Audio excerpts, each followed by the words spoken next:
Welcome, my dear students. Welcome to a new session of my English Helpmate. আশা করি তোমরা সকলে ভালো আছো এবং ক্লাসগুলি খুব মনোযোগ সহকারে ফলো করছো। আশা করি ক্লাসগুলি তোমাদের ভালো লাগছে। ইংলিশ গ্রামার সিরিজে আগের ক্লাসে আমরা পিপলের কালেক্টিভ নাউন নিয়ে আলোচনা করেছি।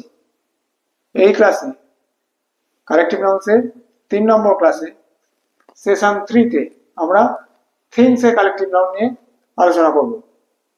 আচ্ছা বলো তো, কালেক্টিভ নাউন্স আমরা কেন শিখব? কালেক্টিভ নাউন্সের এই যে আমি লিস্টগুলো দিয়েছি, collective nouns for animals, collective nouns for people এবং আজকে যেটা করব কালেক্টিভ নাউন্স ফর থিংস।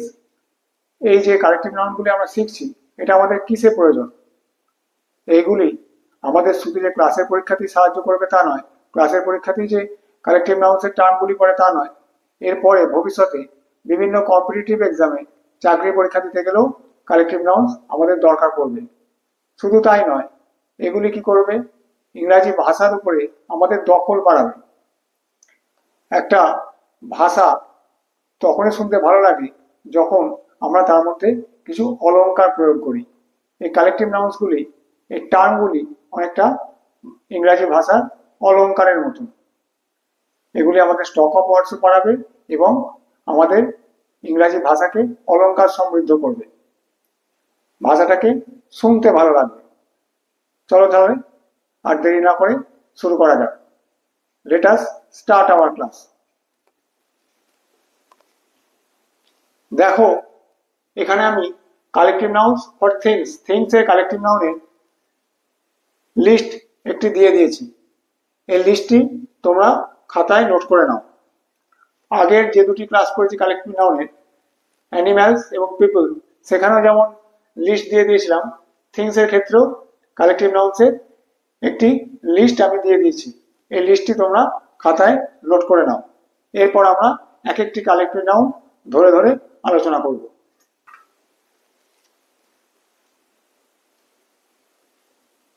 দেখো আমাদের প্রথমে কি রয়েছে? এ লাইব্রেরি অফ বুকস আর a stack of books. Books এর সাথে দুটো কালেক্টিভ নাউনের টার্মই হয়, লাইব্রেরি আর স্ট্যাক। লাইব্রেরি মানে কি? গ্রন্থাগার, আমরা সকলেই জানি। আর স্ট্যাক, স্ট্যাক মানে হচ্ছে স্তূপ, বইয়ের স্তূপ। স্তূপ মানে, স্তূপ ইংরাজি এমনিতে আমরা কি জানি? হিপ। কিন্তু বইয়ের ক্ষেত্রে আমরা কি ব্যবহার করতে পারি? Stack.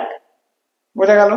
R library of books, books এর জন্য দুটো কালেক্টিভ নাউনের ফর্মই হয়, লাইব্রেরি আর stack.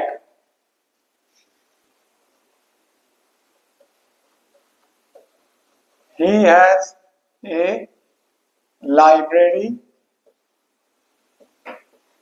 of books in his house.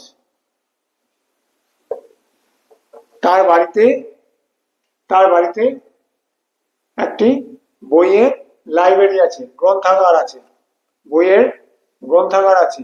বইয়ের জন্য কালেক্টিভ নাউনের টার্ম কি হলো? লাইব্রেরি। আরেকটি হয় কি? স্ট্যাক।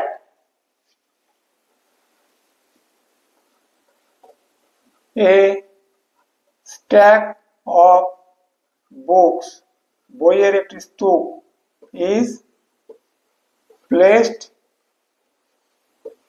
On the table. টেবিলের উপরে বইয়ের একটি স্তূপ রাখা আছে। টেবিলের উপরে বইয়ের একটি স্তূপ রাখা আছে, স্ট্যাক। বইয়ের জন্য স্পেসিফিক কালেক্টিভ নাউনের টার্ম কি হলো? লাইব্রেরি এবং স্ট্যাক। আশা করি বোঝা গেল। এরপর কি রয়েছে? এ বকে of flowers, a bunch of flowers. বকে অফ ফ্লাওয়ার্স মানে কি? তোড়া। ফুলগুলিকে যখন একটি সুন্দরভাবে তোড়ায় বাঁধা থাকে, মানে দড়ি দিয়ে সুন্দর করে বাঁধা থাকে, সেটাকে কি বলি আমরা? বকে, তোড়া। আর বাঞ্চ মানে গোছা। অনেক ফুল একসঙ্গে একত্রে রাখা আছে, সেটাকে আমরা বলতে পারি গোছা। বকে অফ ফ্লাওয়ার্স মানে হচ্ছে ফুলগুলিকে সুন্দরভাবে বাঁধা আছে তোড়াতে। আর বাঞ্চ মানে এক গোছা ফুল, যেগুলোকে বাধা নেই, অবিন্যস্ত, কিন্তু দেখতে সুন্দর।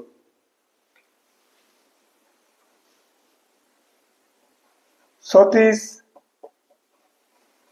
gifted Suman a bouquet of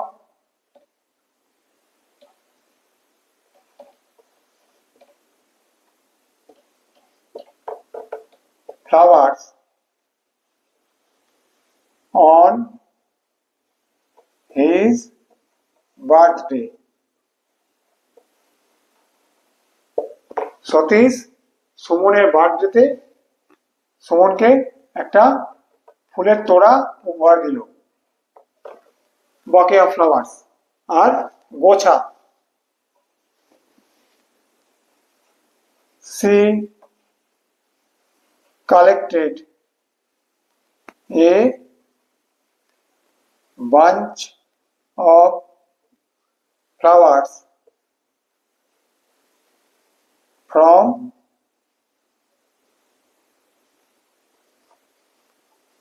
the garden. সে বাগান থেকে এক গোছা ফুল সংগ্রহ করলো। এখানে সাজানো হয়নি ফুলগুলোকে, সেজন্য গোছা, আর বকে মানে তোড়া। ফুলের জন্য, ফ্লাওয়ারের জন্য স্পেসিফিক কালেক্টিভ নাউনের টার্মটি হলো বকে আর বাঞ্চ। বকে আর বাঞ্চের তফাৎ বোঝা গেল। বেশ,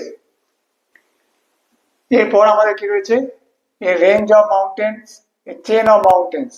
রেঞ্জ মানে হচ্ছে পর্বত মালা, আর চেন মানে হচ্ছে শৃঙ্খল। পর্বতের জন্য, মাউন্টেন্স এর জন্য আমরা দুটি টার্ম ব্যবহার করতে পারি, রেঞ্জ আর চেন। রেঞ্জ মানে বড় পর্বতমালা, বড়, যেমন হিমালয়কে আমরা পর্বতমালা বলতে পারি। অনেকগুলি পর্বত নিয়ে, কাঞ্চনজঙ্ঘা, এভারেস্ট, অনেকগুলি শৃঙ্গ নিয়ে গঠিত হিমালয়, হিমালয় পর্বতমালা। আর কাঞ্চনজঙ্ঘাকে আমরা কি বলতে পারি, পর্বত শৃঙ্খল। হিমালয় পর্বতমালা মধ্যে একটা অংশ হলো কাঞ্চনজঙ্ঘা। পর্বতমালা হচ্ছে বড়, আর অপেক্ষাকৃত ছোট পর্বতের যে শ্রেণী, সেটিকে আমরা শৃঙ্খল বলতে পারি।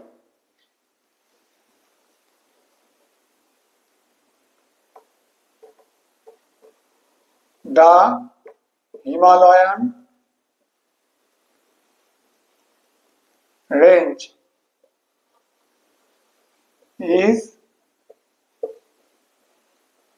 spread along the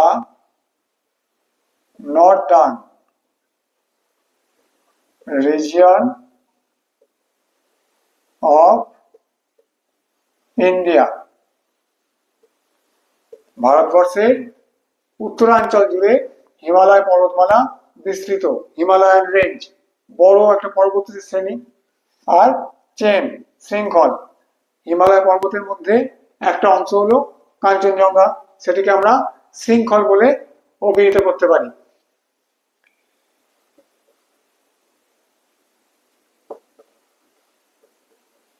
The Kanchenjunga is the Kanchenjunga chain of mountains is a part of the Himalayan range. Himalaya পর্বতমালার একটি অংশ হলো কাঞ্চনজঙ্ঘা চেন। তাহলে chain is a part of range, বা চেন একটি ছোট অংশ। নট নেসেসারিলি যে রেঞ্জের পার্টই হবে, একটি ছোট অংশকে আমরা বলি চেন, আর বড় পর্বত শ্রেণীগুলোকে আমরা বলি রেঞ্জ। এরপর কি আছে, a constellation of stars, a galaxy of stars. constellation মানে হচ্ছে নক্ষত্রপুঞ্জ, যেটি মানুষের কল্পনা প্রসূত। আর গ্যালাক্সি মানে হচ্ছে ছায়াপথ, যেখানে অসংখ্য তারা থাকে, মানে অসংখ্য স্টার থাকে। স্টার এদের জন্য স্পেসিফিক কালেকটিভ নাউনের ফর্ম হলো কনস্টেলেশন বা গ্যালাক্সি, দুটোই। কনস্টেলেশন আর গ্যালাক্সির মধ্যে তফাৎ কি? কনস্টেলেশন এমন একটি নক্ষত্রপুঞ্জ যেটি মানুষের কল্পনা প্রসূত, যেমন কালপুরুষ বা সপ্তর্ষিমণ্ডল। সপ্তর্ষিমণ্ডল কিরকম? জিজ্ঞাসা চিহ্নের মতো। আমরা এই 7টি তারাকে আমরা নিজেরা কল্পনা করে সপ্তর্ষিমণ্ডলের মতন আকার দিয়েছি। মাঝখানে রেখাগুলি কাল্পনিক রেখা টেনে আমরা এটিকে সপ্তর্ষিমণ্ডল আখ্যা দিয়েছি। কিন্তু গ্যালাক্সি অফ স্টার্স, গ্যালাক্সি কিন্তু ফিজিক্যালি প্রেজেন্ট, গ্যালাক্সিকে আমরা কল্পনা করে নিইনি। অসংখ্য তারা যখন একসঙ্গে থেকে একটি ছায়াপথ তৈরি করে সেটিকে বলা হচ্ছে গ্যালাক্সি। যেমন আমাদের পৃথিবী, আমাদের সৌরমণ্ডল কি মিল্কি ওয়ে গ্যালাক্সির অন্তর্ভুক্ত। আমাদের সৌরমণ্ডল, সোলার সিস্টেম মিল্কি ওয়ে গ্যালাক্সির অন্তর্ভুক্ত। তাহলে দেখা যাক, কালপুরুষ is a constellation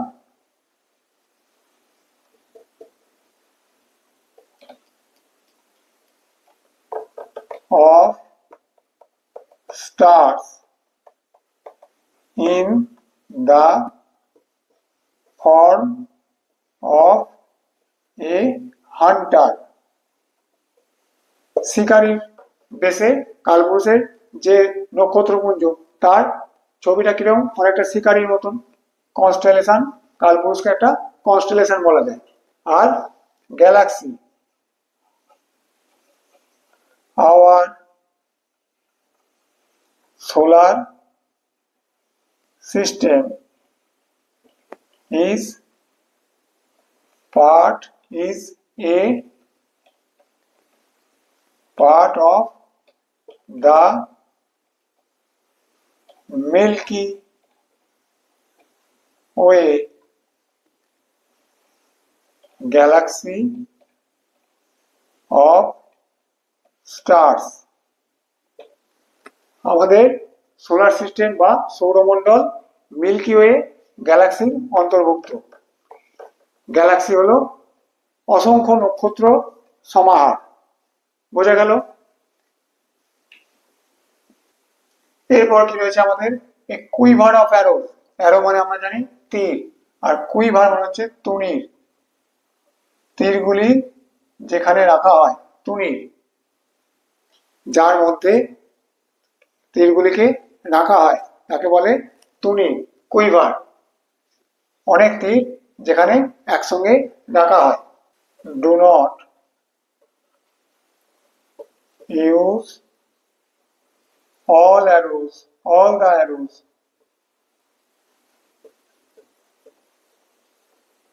of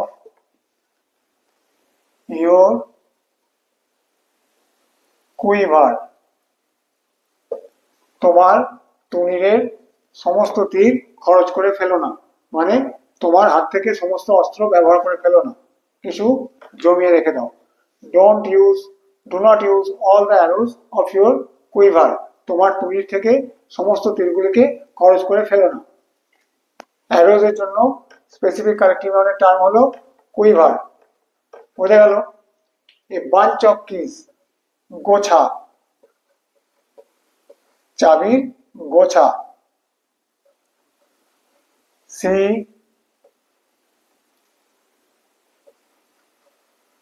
handed the bunch of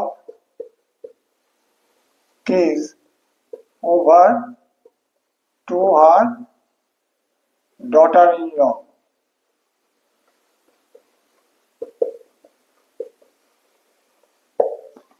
She handed the bunch of keys over to her daughter-in-law. তিনি তার daughter-in-law মানে বৌমাকে তার চাবির বোঝা দিয়ে দিলেন, হ্যান্ড ওভার করে দিলেন। She handed over the bunch of keys to her daughter in law, তিনি তার চাবির গোছা তার বৌমাকে দিয়ে দিলেন। কিজ এর জন্য স্পেসিফিক টার্ম কি হলো? বাঞ্চ। কিজ এর জন্য স্পেসিফিক কালেকটিভ নাউনের টার্ম হলো বাঞ্চ। বোঝা গেল? এ ফ্লিট অফ শিপস, বহর, নৌবহর।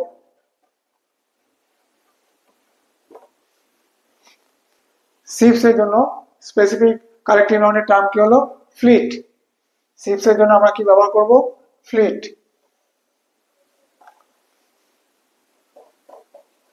India's fleet of ships is enough to save our coasts, আমাদের কোস্টাল এরিয়া মানে সমুদ্র সৈকত বা সমুদ্রের যে সমস্ত সীমা রয়েছে কোস্ট, সেগুলিকে রক্ষা করার জন্য আমাদের যে ইন্ডিয়ার যে ফ্লিট অফ শিপস, নৌবহর রয়েছে, সেটি যথেষ্ট। শিপস এর জন্য স্পেসিফিক কালেকটিভ নাউনের টার্ম কি হলো? ফ্লিট। বোঝা গেল? A forest of trees, Grove of trees. Forest মানে অরণ্য বা বন, আর গ্রোভ মানে হচ্ছে উদ্যান। ফরেস্ট অরণ্য বা বন, আর গ্রোভ মানে হচ্ছে উদ্যান।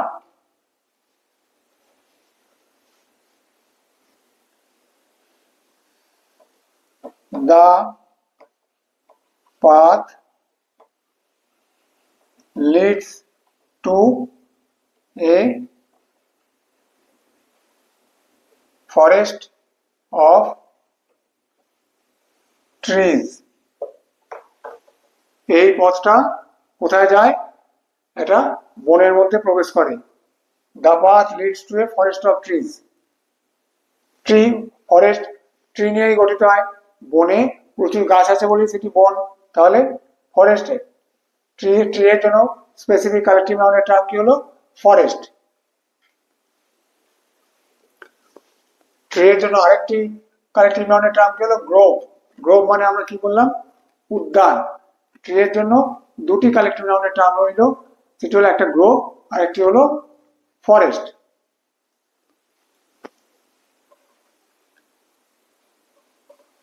The path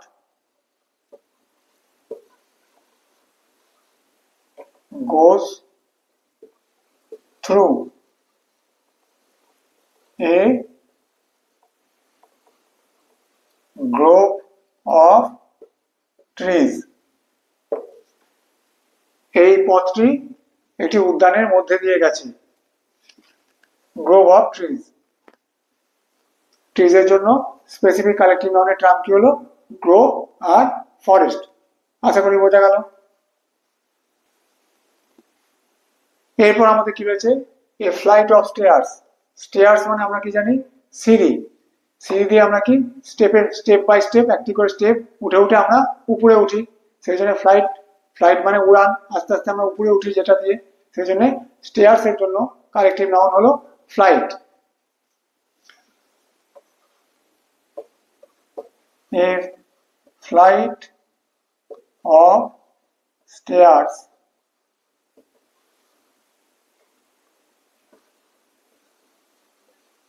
leads to the prayer room in the house. এই সিঁড়িটা ধরে এই বাড়িটার প্রেয়ার রুম মানে ঠাকুর ঘরে যাওয়া যায়। সিঁড়ি, স্টেয়ার্স এর জন্য স্পেসিফিক কালেকটিভ নাউনের টার্ম কি হলো? Flight. A ream of papers. Ream 20 দিস্তা পাতা নিয়ে রিম হয়। রিমের সংখ্যাটা কত? 20 দিস্তা পাতা। পেপারের জন্য স্পেসিফিক কালেকটিভ নাউনের টার্ম হলো রিম।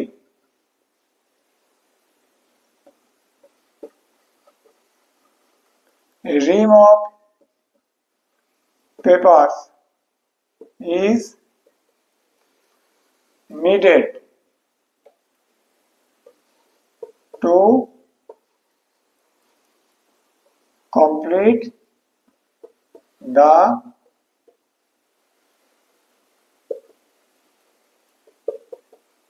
examination. এই পরীক্ষাটা শেষ করতে মিনিমাম 1 রিম পাতা লাগবে, 20 দিস্তা পাতা লাগবে। পেপারসের জন্য স্পেসিফিক কালেক্টিভ নাউনের টার্ম হলো ream. An outfit of clothes, set, জামা কাপড়ের যে সেট, সেটি নিশ্চয়ই একটি জামা নিয়ে হয় না। জামা, প্যান্ট, তার সঙ্গে কোট থাকলে কোট, টাই, স্যুট, প্যান্ট, এগুলোকে নিয়ে একটা সেট হয়। সেই সেটটিকে বলা হয় আউটফিট।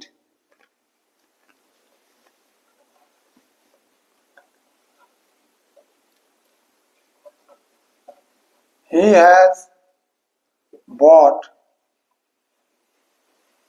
the new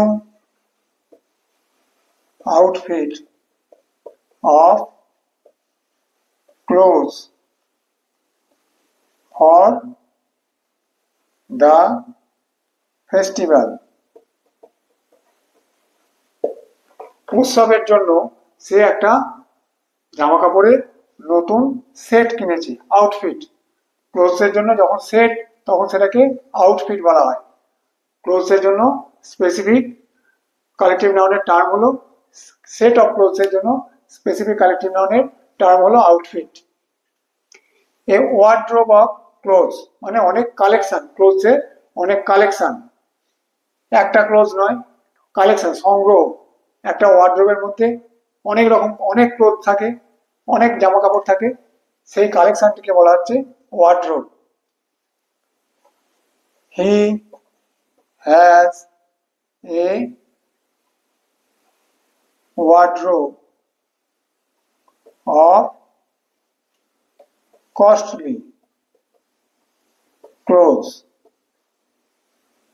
তার একটা কালেকশন রয়েছে সব দামি জামা কাপড়ের। ওয়ার্ড্রোব যখন অনেক জামা কাপড় একটি ওয়ার্ড্রোব বা আলমারিতে থাকে, সেই কালেকশনটিকে বলা হয় ওয়ার্ড্রোব অফ ক্লোথস। আর সেট অফ ক্লোথসকে বলা হয় আউটফিট অফ ক্লোথস। ক্লোথসের জন্য কালেক্টিভ নাউনের টার্ম দুটি বোঝা গেল। বেশ, এবার কি রয়েছে? এ পড অফ পিস। পিস মানে কি? সুটি। আর পড, এই সুটিগুলো যে কভারের মধ্যে থাকে সেটিকে বলা হয় পড অফ পিস। এই মটরশুটিগুলো, এই যে কভারটা, অনেকগুলো সুটি একসঙ্গে রয়েছে কভারের মধ্যে, এইটিকে বলা হচ্ছে পড। পড অফ পিস, সুটিগুলো যে কভারের মধ্যে থাকে সেইটিকে বলা হয় পড। তাহলে পিসের কালেক্টিভ নাউন কি হলো? পড। এই মটরশুটির এই কভারটাকে বলা হচ্ছে পড, আর ভিতরে যে সুটি সেগুলো হচ্ছে peas. She is uncovering the pod of peas for cooking. পিসের জন্য স্পেসিফিক কালেক্টিভ নাউনের টার্ম কি হলো? Pod. She is uncovering the pod of peas মানে সে মটরশুটি ছাড়াচ্ছে রান্না করার জন্য। বোঝা গেল?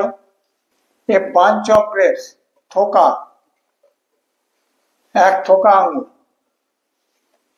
আঙুরের জন্য, গ্রেপসের জন্য স্পেসিফিক কালেক্টিভ নাউনের টার্ম কি হলো? বাঞ্চ।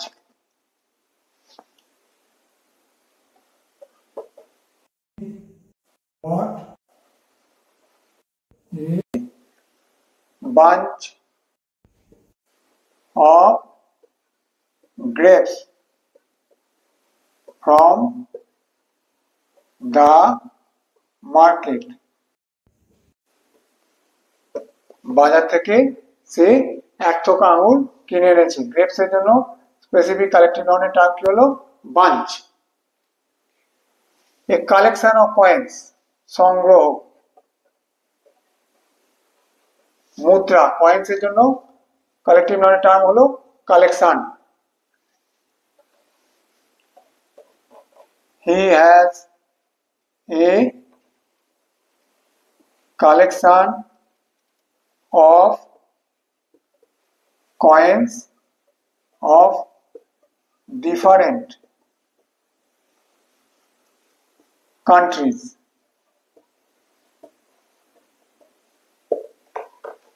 তার অনেক দেশের মুদ্রার কালেকশন রয়েছে, সংগ্রহ রয়েছে। কয়েন্স এর জন্য স্পেসিফিক কালেকটিভ নাউনের টার্ম কি হলো collection. A bundle of sticks গোছা, লাঠির গোছা। If you stay united like a bundle of sticks,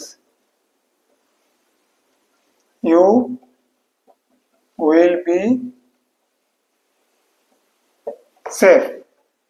যদি লাঠির গোছার মতো একত্রে থাকো, একসঙ্গে থাকো, তাহলে তোমরা নিরাপদে থাকবে। আমরা সেই বৃদ্ধের গল্পটা জানি, যে ছেলেদের বলেছিল সিঙ্গেল একটা করে লাঠি ভাঙতে আর লাঠির গোছা ভাঙতে। সেই ইউনাইটেড উই স্ট্যান্ড আর ডিভাইডেড উই ফল, এই নীতিকথার গল্পটা জানি। তাহলে স্টিক্স এর কালেকটিভ নাউন কি হলো বান্ডেল, বোঝা গেল? তাহলে স্টিক্স এর জন্য বান্ডেল, কয়েন্স এর জন্য কালেকশন, গ্রেপস এর জন্য বাঞ্চ, পিস এর জন্য পড। এরপর কি রয়েছে an anthology of poems। Anthology মানে হচ্ছে সংকলন। পোয়েমস এর জন্য কালেকটিভ নাউন কি ব্যবহার করা হয় অ্যান্থোলজি। অ্যান্থোলজি মানে কি হলো সংকলন।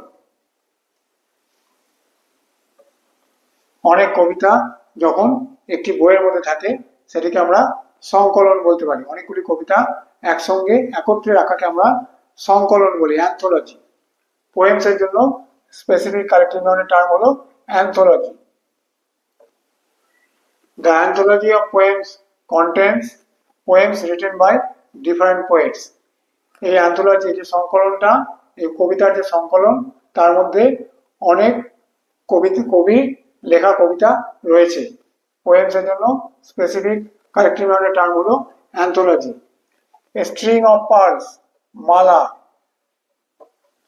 পার্ল মানে মুক্তা, মুক্তার মালা।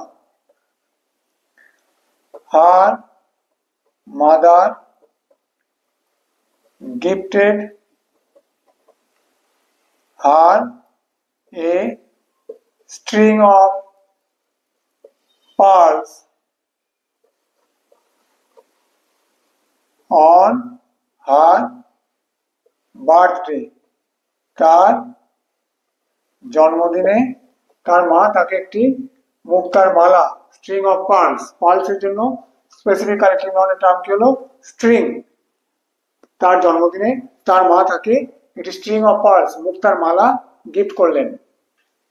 এ কনভয় অফ ট্রাকস, বহর, ট্রাকের বহর। The police captured a convoy of trucks containing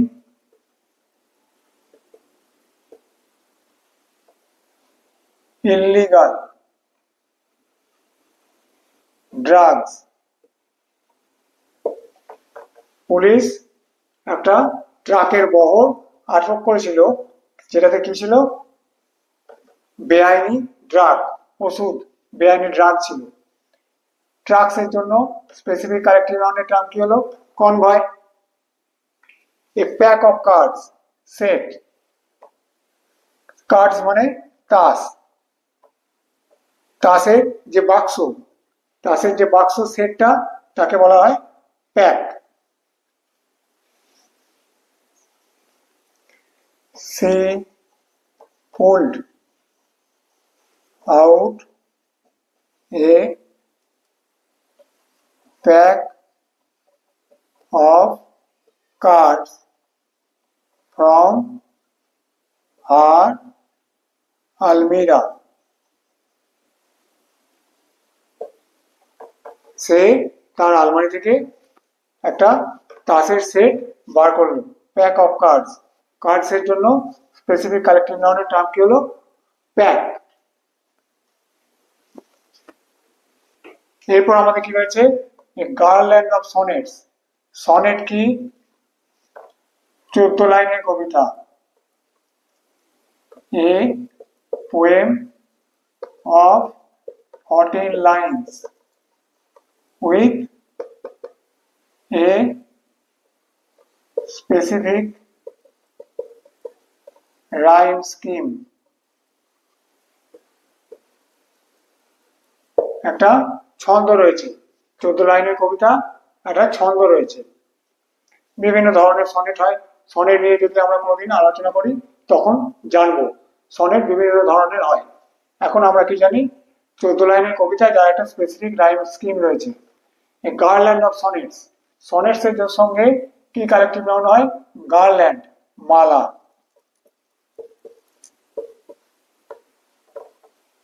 A sequence of interconnected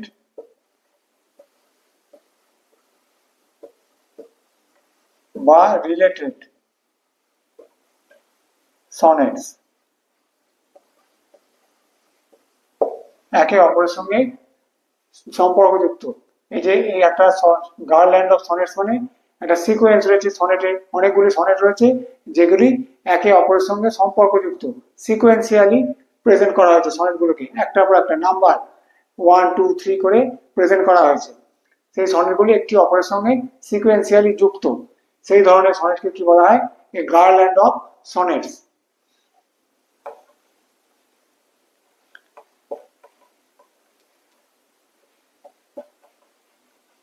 অ্যামোরেট্টি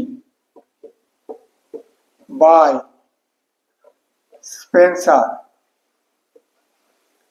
is a garland of sonnets. স্পেন্সারের অ্যামোরেট্টি একটা গার্ল্যান্ড অফ সনেটস এর উদাহরণ। অ্যামোরেট্টি হচ্ছে একটা সিকোয়েন্স অফ সনেট, স্পেন্সারের লেখা। অ্যামোরেট্টি বাই স্পেন্সার, স্পেন্সারের লেখা Amoretti is a garland of sonnets, সনেটের মালা। বোঝা গেল? সনেটের জন্য স্পেসিফিক কালেক্টিভ নাউনের টার্ম হলো গার্ল্যান্ড। কালেক্টিভ নাউন্স এই পর্যন্তই।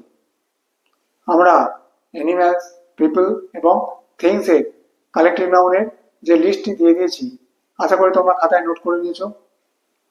সেগুলি তোমরা অতি অবশ্যই মুখস্থ করবে। আগেই যেমন বলেছিলাম যে এই কালেক্টিভ নাউনগুলি মুখস্থ করলে শুধু যে তোমাদের ক্লাসের পরীক্ষাতেই কাজে লাগবে তা নয়, ভবিষ্যতে কম্পিটিটিভ পরীক্ষাতে বা চাকরির পরীক্ষাতেও তোমাদের কাজে লাগবে। সর্বোপরি তোমাদের ইংরাজিকে সমৃদ্ধ করবে। আশা করি ক্লাস ভালো লাগছে। তাহলে আর দেরি না করে চটপট চ্যানেলটিকে সাবস্ক্রাইব করে দাও। Thank you.